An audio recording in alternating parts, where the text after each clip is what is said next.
Obviously, last week was a big win for us, for our guys. I thought, pleased watching the film, pleased with how we played, how we performed, how our team's growing. I think this week offers, to me, for us in our growth, the biggest challenge of the season so far. Playing against a team in UMass that, despite being 2-6, have been outscored on the season by a grand total of 5 points. I think it is. They've been 5 points is their point differential on the season, so that's not very indicative of their record. They've had some close. Every game basically comes down to the wire. They've been down here, played in SEC stadiums before, and if their quarterback doesn't get banged up at the end, have a great opportunity to go win the game. They've won 2 in a row. Always play tough. They have a very explosive offense. That puts up a lot of almost 30 points a game. Puts up a lot of yards. Aggressive defense. They got some really good corners on the outside to go cover you. And for us, I think last time, we coming off a big win. It's with our players, and I talk about us being a young team that's starting to get older. We'll see our maturity this week of how we handle the success. Last time we had a little bit of success, on a big win. I don't think our guys handled it very well, and so the challenge for us is the focus, the effort, the grind at practice, attention to detail within our preparation.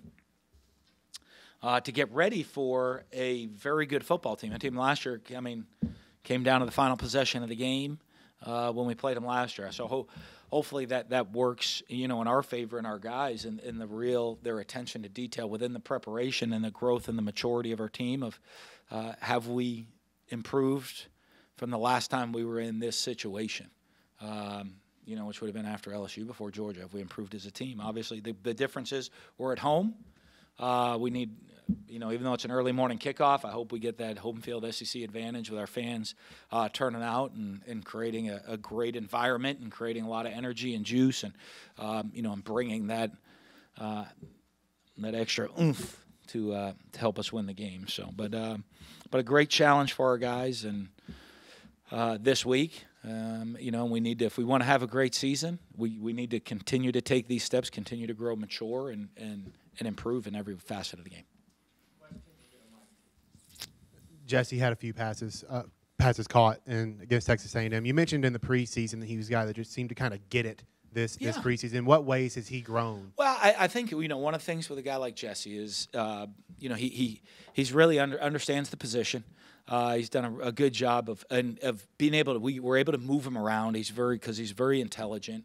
And with that experience, so he knows how to play all of the receiver positions. And the great thing about it is he knows not just what to do, but he also understands the technique and the route running of the different positions. And with all the injuries we've had, there's been a great opportunity for him, and he's taken advantage of that and gone out and made plays. And you see that the development that comes along with the program, and he's done a really nice job this year. I know teams a lot of times try to find their identity throughout the season. Do you think this team, especially that A&M game, this is kind of the personality of the team, strong defense, run the ball, a little bit of passing. You think it's comfortable with itself now? I do think that the team does think we have a little physical mentality to us, with defense and physical running the football. And I think the team takes some pride in that, on both sides. I think when you talk about the team of the physicality of it, of the pride, and and even Eris Williams. You look at his stat line on Saturday is probably not awe-inspiring, but boy, that's pretty impressive. Of taking the pride of pounding, getting the tough yards that eventually allow for some of these big hits. Now he might not be always the guy getting the big hit, but he's doing that. The offensive line taking the pride in being able to run the football on people, and I think that also goes with the defense. I think the last couple games when, even though I don't think we finished real well on Saturday, if you look at the fourth quarter, we didn't. Statistically, we didn't at all. But I think even, different times during the game, putting together these, some of these longer drives we're putting together. I think the whole team takes pride in that, the physicality, that physical mindset that in the defense, like, okay, hey, why don't you guys throw together a 6 to 8 minute drive right now? And, we're going to catch our breath, sit over here for a while, and you go pound on them, put some pressure on them, then we're going to come out and get after them again. So I do think they're starting to learn that identity.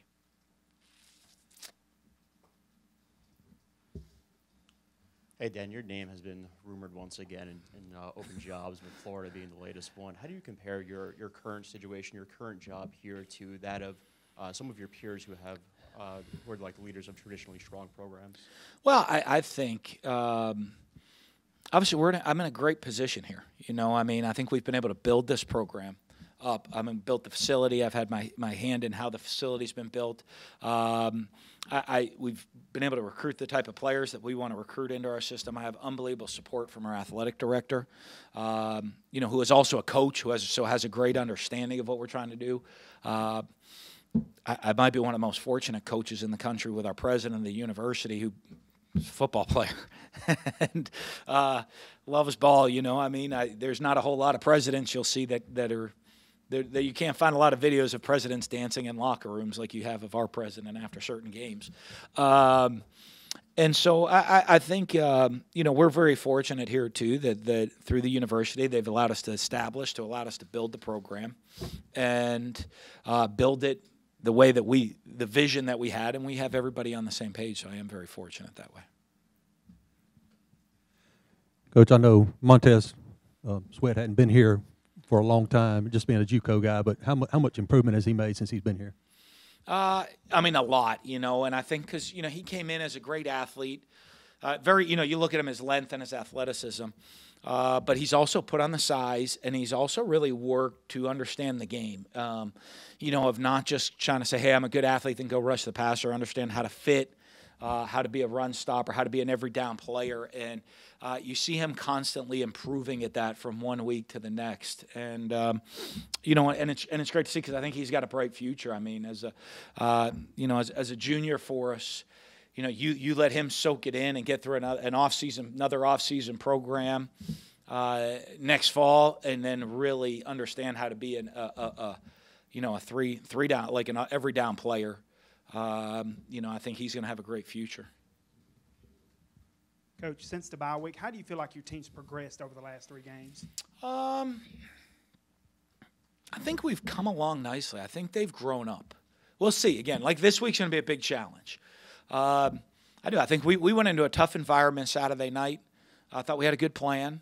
The game didn't start off exactly the way we wanted it to start off.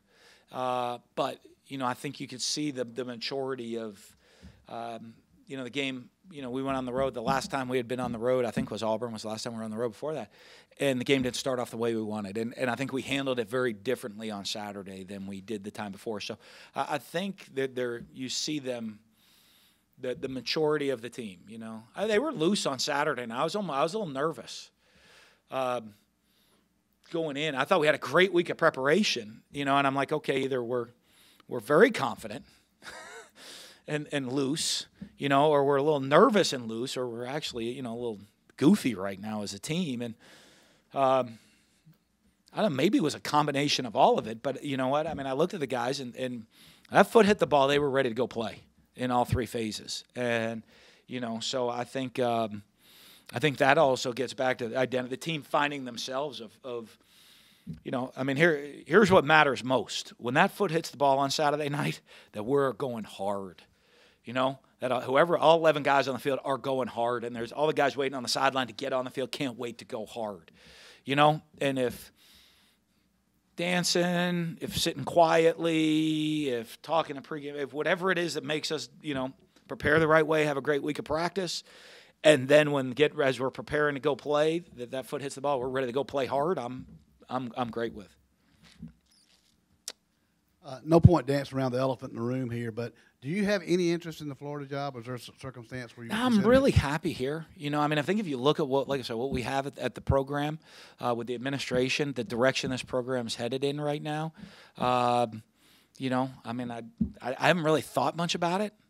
except really worrying about UMass, and I don't even like to speculate on that stuff. I've been here long enough. Everybody knows that. I mean, as the year goes on, it gets into that silly season of who's going where and what's going to happen and all that. Our focus completely on UMass, which it has to be because they're an excellent football team. And, I'm very happy with what we're building here. I think we're building for a great future right now at Mississippi State with a young football team. Just one follow-up. Like you said, this is not the first time your name has been linked over the years.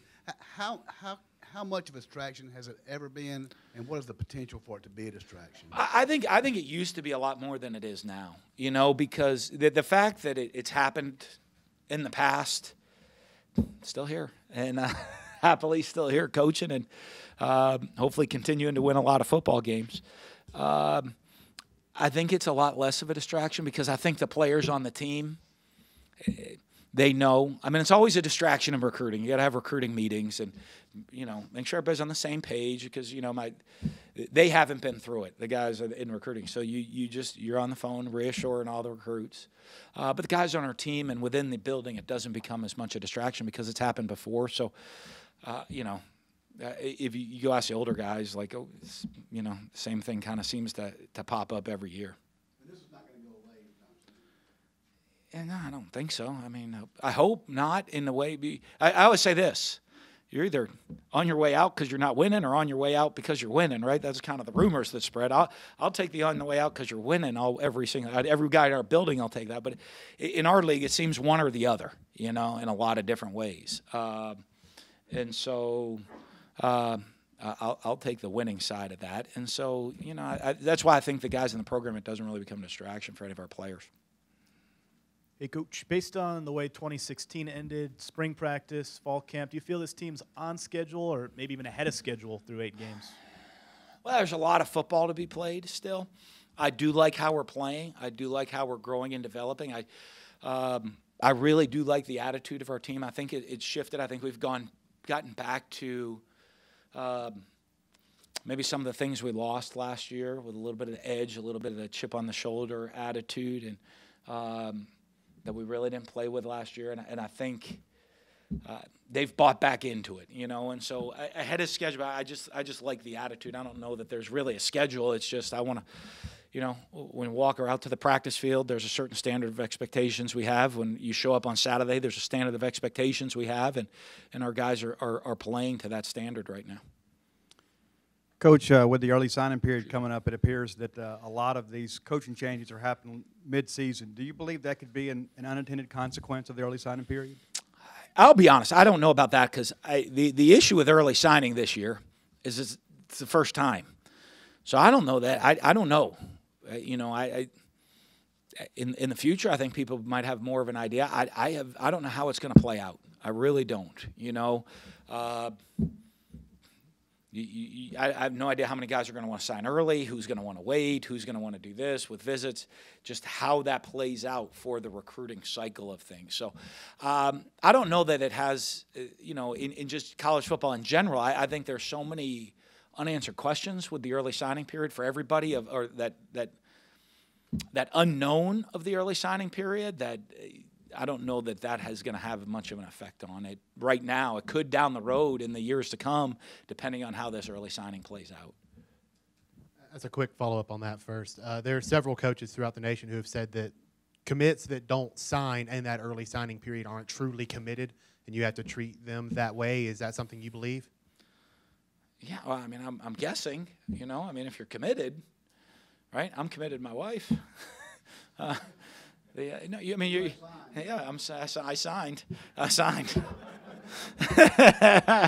No, the commitment part of it. I don't know how it's going to play out. You assume someone's committed, and they're committed to you to come play here, and you're committed to honor their scholarship. And hey, I know that doesn't always happen.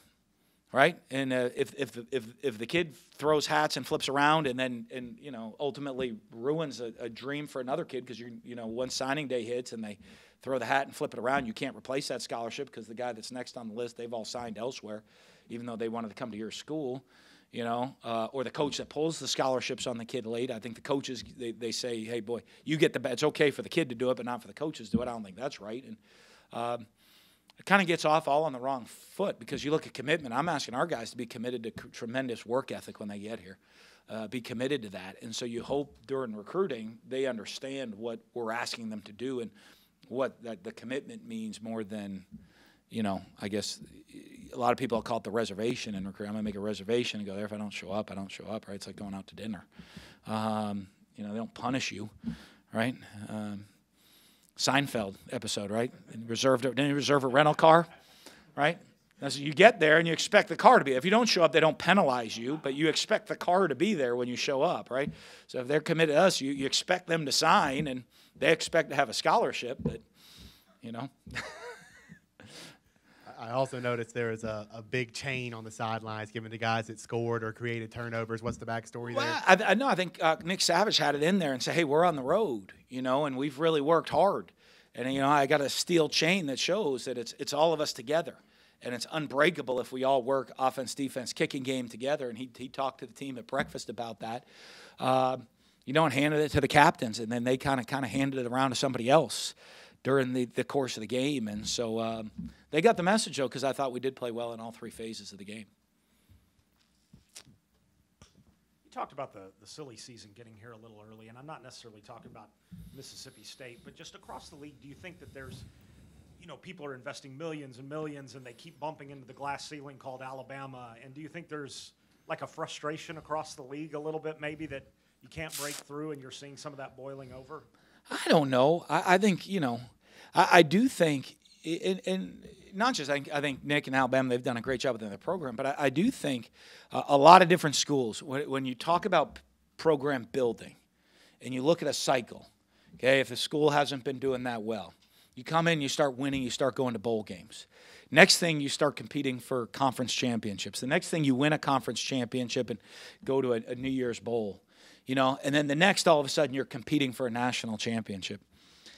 And what's happened over the last 12 years in the SEC, for the most part, with the exception of a year or two here or there, is you miss all the steps.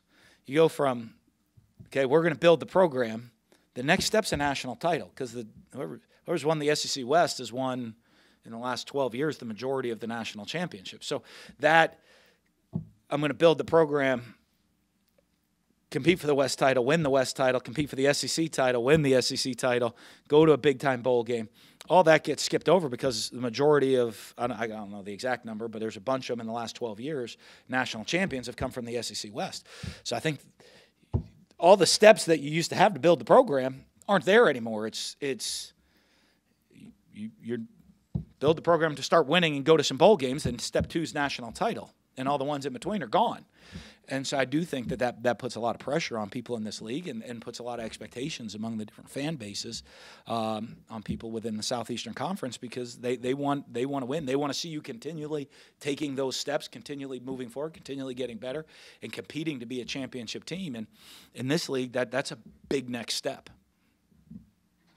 There were a couple of uncharacteristic things in that Texas A&M game with the poor punts and the delay of games. What was going on after you watched the film? Well, I think, you look at a guy with Logan, obviously, we tried to do some different things. They have the best punt returner in the country.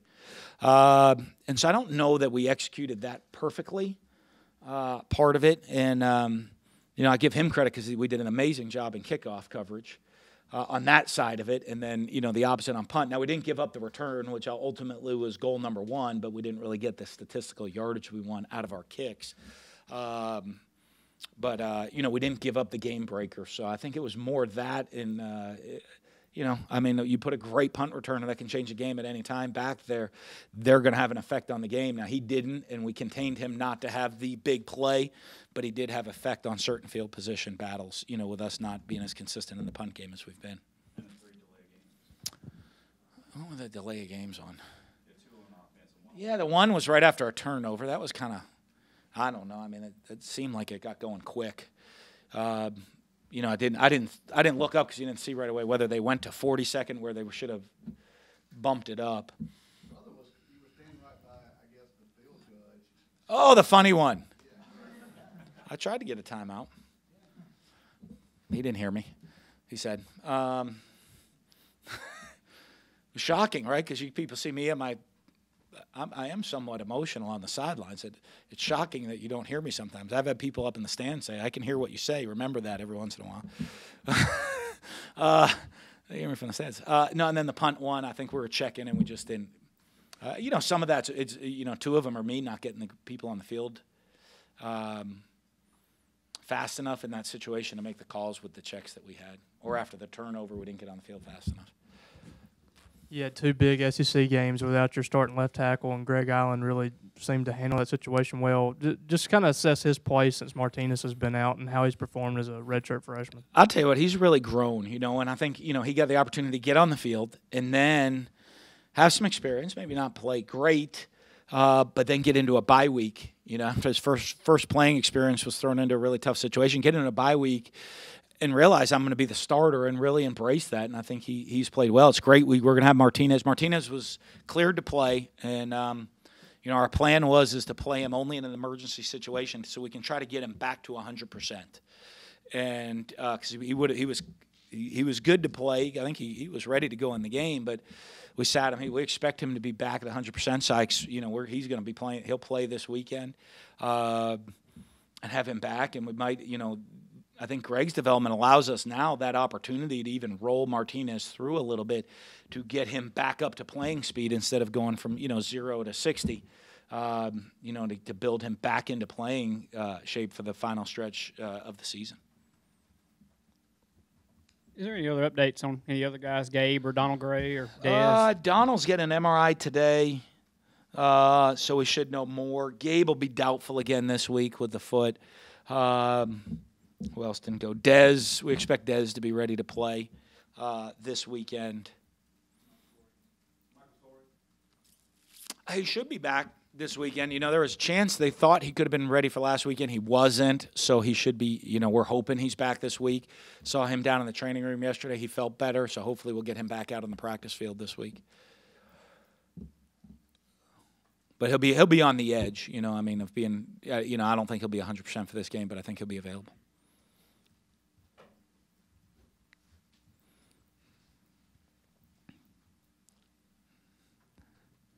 What's the MRI for Donald? Groin. Yeah. They injected it after the game for swelling, so we had to wait an extended period of time to get an accurate MRI for him. So that wasn't going to get done till today.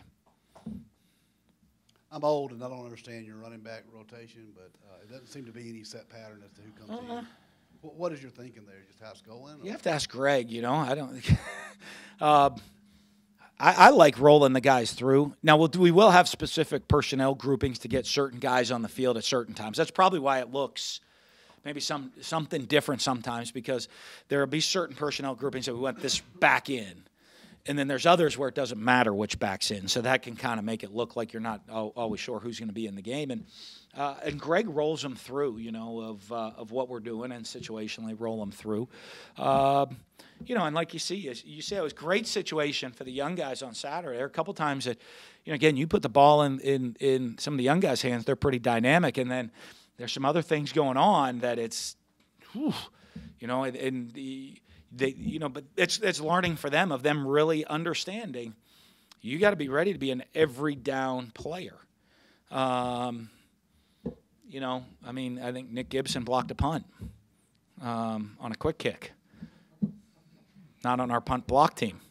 But that's something that he's got to be ready for as a player. Hey, you're going to be in the game. We're going to do this in these situations. I know we put the ball in your hand and out of the backfield, catching the ball, running routes, you're dynamic, but you have to be ready to do those things as well and not kind of freak out when we're doing something a little bit outside of the box. And I know you're not directly connected with the UMass program. I know you're from that area, but just somebody around Southeastern Conference football, is there any light you can shed on their program and what they mean? Well, I know Mark Whipple for a long time. Obviously an excellent football coach. He led UMass to a national title before they made the move to FBS level. Led them to an FCS national championship.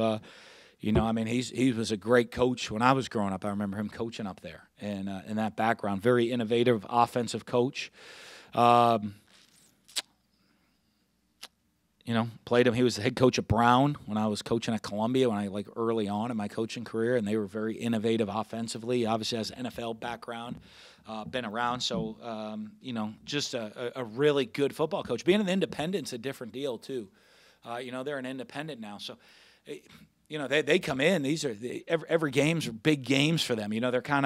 They're not looking at always maybe the big picture of the season. How's this play out within our conference championship race? It's a big game for them, and you see them play with that sort of edge to them when they're on film. Like I said, they're. You hate saying cliche. Hey, they're the best 2-6 team around, but when you really statistically look at them and how their games have gone, they're an excellent football team that some of the breaks hadn't bounced their way at different times in really tight games, and it didn't matter who they're playing. They didn't. They went up to Knoxville and they didn't back down from anybody and had a chance to win the game. In a 4-point game at the end. So I think that's what we have to make sure our mindset's prepared for the type of team we're going to get coming in here.